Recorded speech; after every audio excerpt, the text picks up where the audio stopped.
Donald Trump is not very popular in New York State. If he pisses off New York State residents,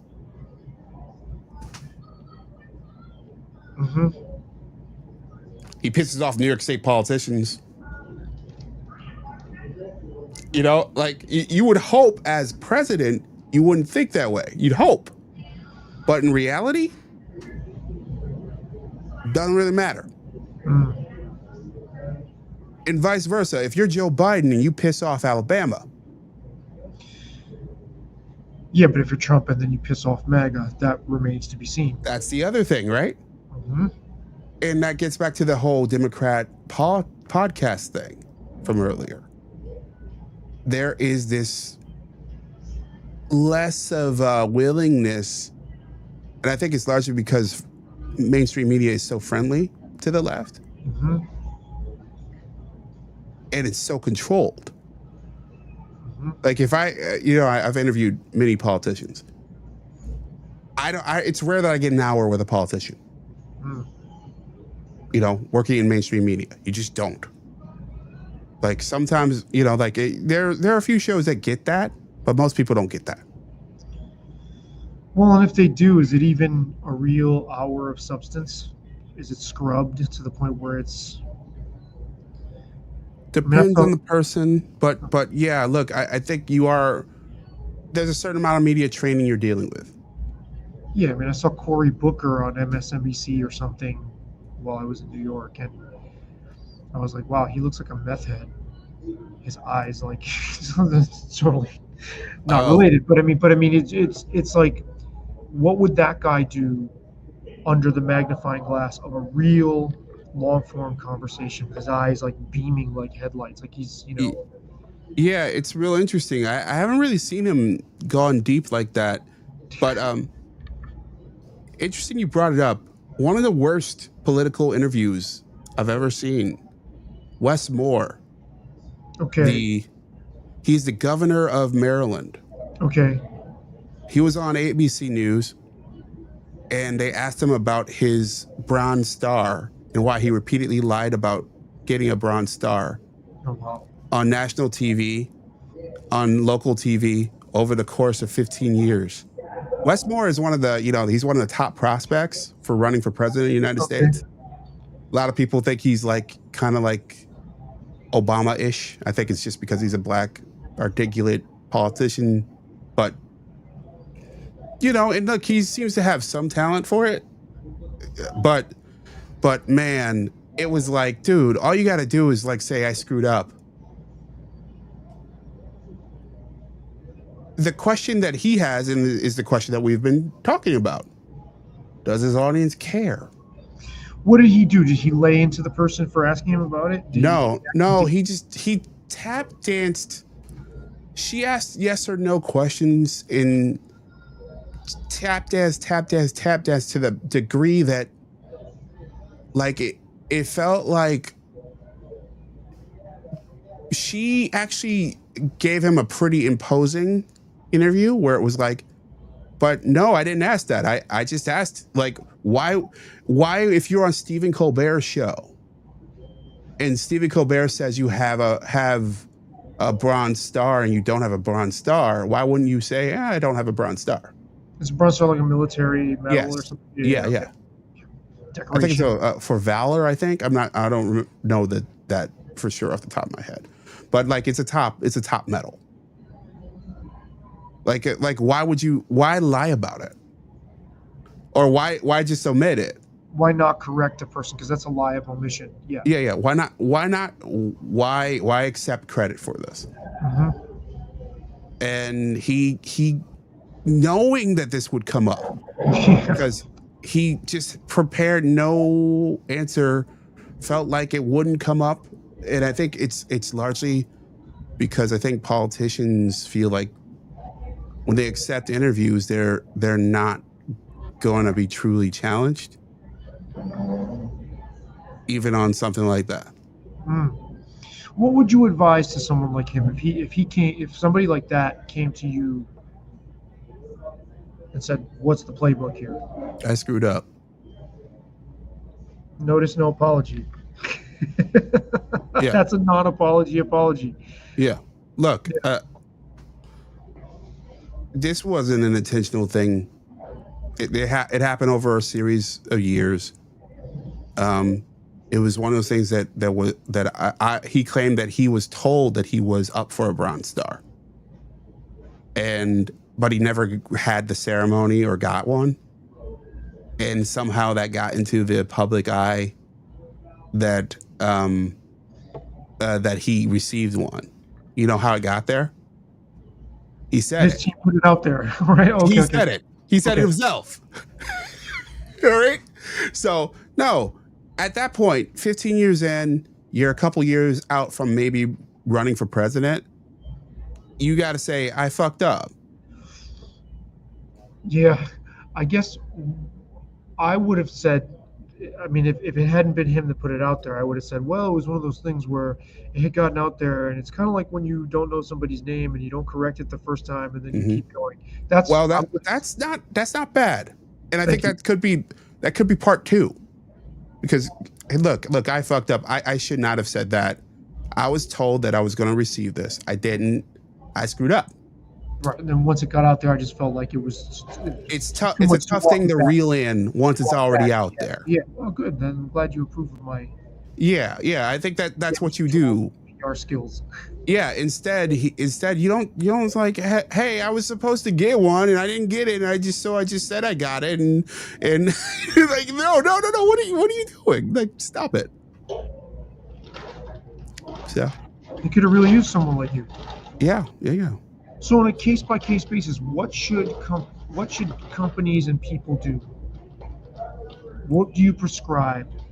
I mean, I know you said it's case-by-case, but what do you prescribe? It's Nothing rash. Okay. Breathe. Examine where is it coming from. That's number one.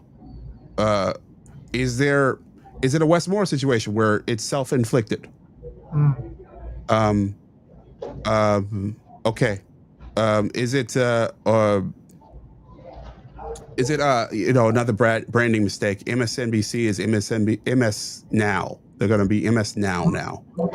Yeah. That's something that that's a bad name, but you had to do it because the parent company didn't want you to be MSNBC anymore. Like, it's one thing if you're being forced into a corner and forced into a bad decision. It's a whole other thing if you made a bad decision. Yeah, if you shot yourself in the foot. So, but you said, do his potential voters or constituents care? Yeah. No, if he's being groomed for a presidential run, he's going to face a Democratic primary, if he gets that far, a debate with the Republican candidate, where they blast the shit out of him on that stage for that. Okay. Kind of thing. I'll tell you why it doesn't. It depends. Okay. Our friends in the Democratic Party have ranted about race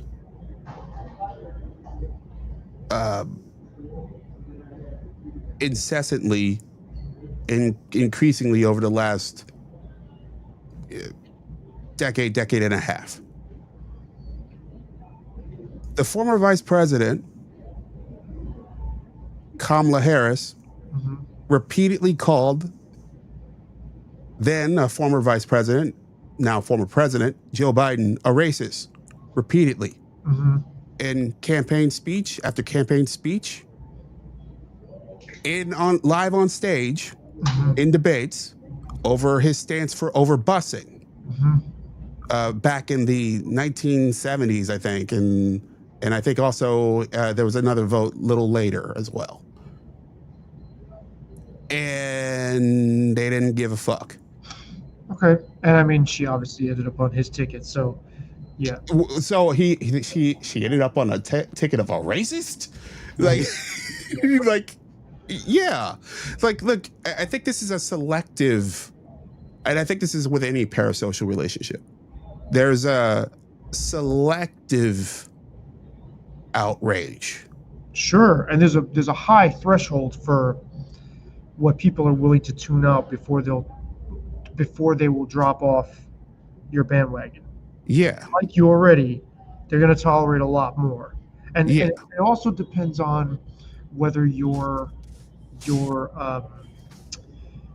your mistake or whatever you'd call it, your what's the word I'm looking for? Whether you're what's the fucking word I'm looking for? Anyway, um, whether it contradicts your brand or not, whether Mm-hmm. it contradicts what your audience sees in you and what they want from you, right? So like um, I don't know, Ben Shapiro coming out as gay is going to be an outrage to to his audience Sure. because that contradicts everything they think he is, everything they turn to Yeah. him.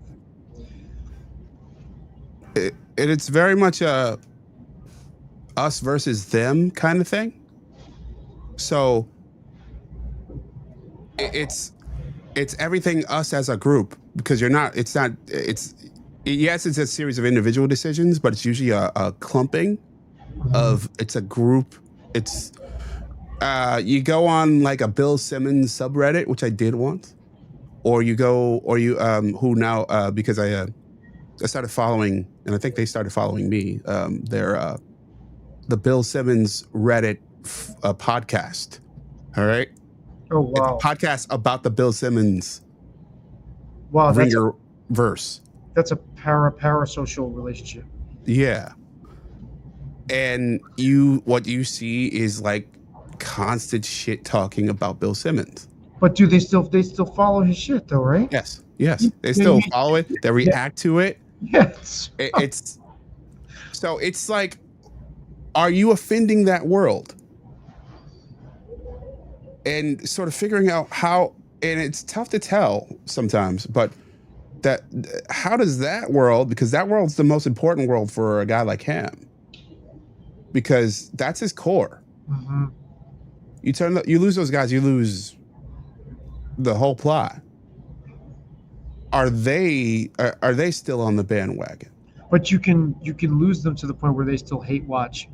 Yeah. So then you're not really losing them. I mean, a lot of these platforms, Flagrant 2, Hmm. Reported, Red Scare Pod, they have Reddit pages, and I'm sure there's tons more that I just don't know about. And a lot of it is just bitching about the show, like griping.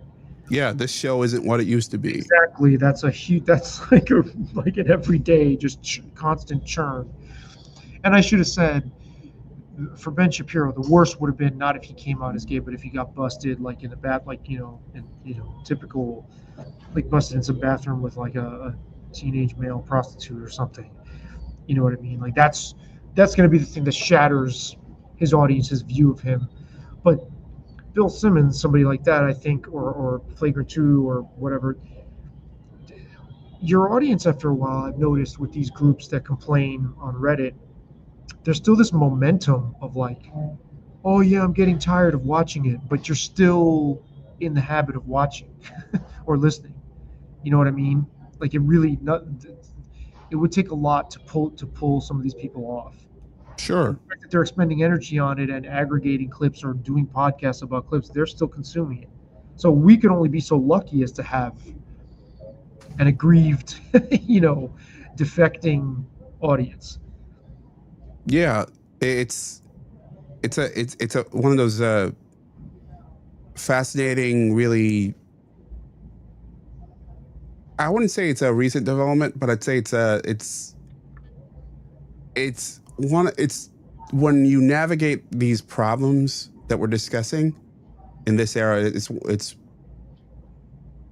it's easier for things that happen in, let's say, one of those subreddits, the Red Scare subreddit, to become a public thing, and their reactions to become widespread than, let's say, a pamphlet or a zine, depending on your era, um, um, full of those same people in a different era. They just couldn't get access to a large megaphone. Mm. Hmm. But they are those same people. No doubt. With the same needs. Yes.